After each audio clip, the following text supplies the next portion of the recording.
გამარჯობა, ეხლა გასწავლით როგორ უნდა დავყოთ დისკი, hard disk-ი, აი ჩვენი დისკი.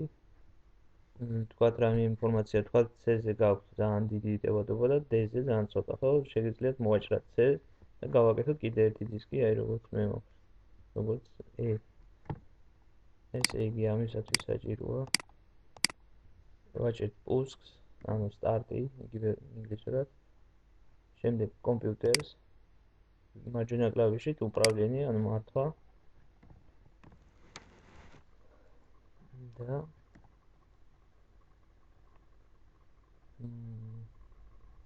კომპიუტერი მიჭედავს.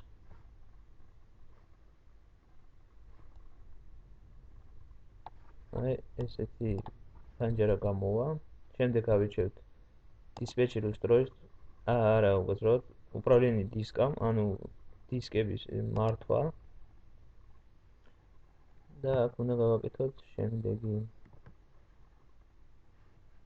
აი ვიჩვენოთ რომელი დისკიდანაც გვინდა ტევადობის რომ მოვაჭრათ. მე მაგალითად აი აქედან ავიღებ. ვაჭრეთ მარჯვენა კლავიშს ჟად ტომ. აი ამას.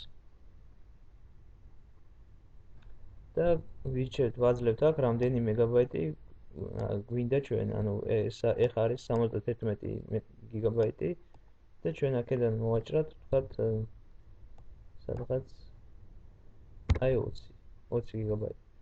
ვაჭრეთ ჟად. და გამოდის ესეთი შავი ფანჯარა, რომელსაც ვაჭრეთ მარჯვენა კლავიშს создать простой том, ანუ ახალი ტომის გაკეთება. ვაძლევთ დალიეს. ამას არაფერს არ ვცვლით, იმიტომ რომ ოპტიმალური, ანუ რაც არის ტევადობა იმას თვითონ გვიგდებს. ამდენიც არის, აქ ვაძლევთ რომელიმე, ვთქვათ, რომელი C დისკი, D დისკი და რომელიც გინდათ, აი რომელსაც ნებისმიერს არ აქვს მნიშვნელობა. ვთქვათ, მე ვიჩევ B-ს, აქ არაფერს არ ვცვლით, ვაძლევთ დალიე. დალში აქაც არაფერს არ ვცვლით, ტოვებთ ისე როგორც არის, კიდე დალიე და გატოვა მზად არის. და ეხლა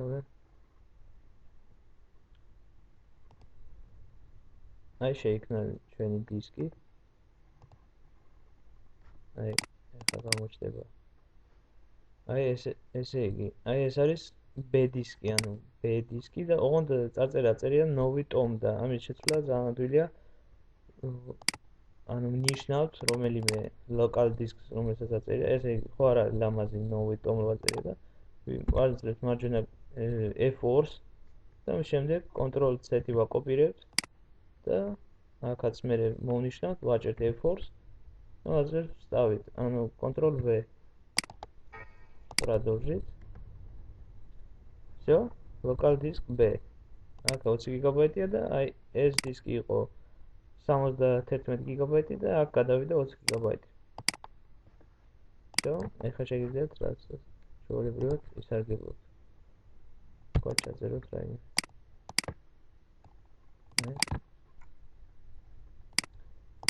Всё. Пока.